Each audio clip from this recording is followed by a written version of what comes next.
caso dell'imam di Mestre e delle sue dichiarazioni d'odio nei confronti delle donne è arrivato in Parlamento.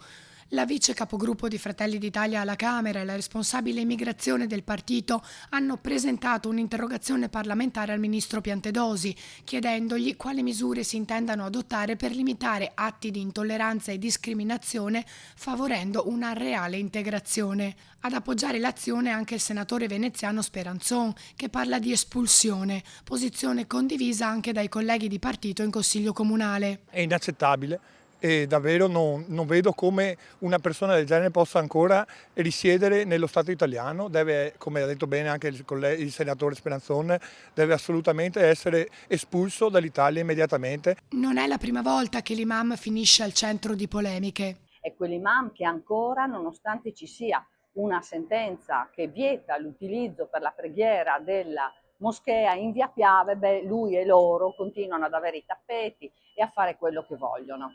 Io penso che anche le parole violente che utilizza nei post diano la dimensione di ciò che significa radicalizzazione. Sono parole rivolte alle donne, alla sottomissione delle donne, sono atteggiamenti, stimola atteggiamenti davvero che sono contrari al sistema giuridico italiano. La Costituzione dice delle cose molto chiare, ma per questi imam il Corano conta più della Costituzione. Un appello, l'ennesimo, arriva poi dalla Presidente del Consiglio Comunale di Venezia. Io da donna mi sento profondamente offesa da queste dichiarazioni, credo che ci sia da fare un importante lavoro culturale e di integrazione anche della comunità nella nostra città e che il punto focale sia quello del rispetto della donna sempre, qualsiasi sia l'estrazione culturale e sociale delle persone. E quindi mi rivolgo, faccio un appello anche alle donne che fanno parte della comunità islamica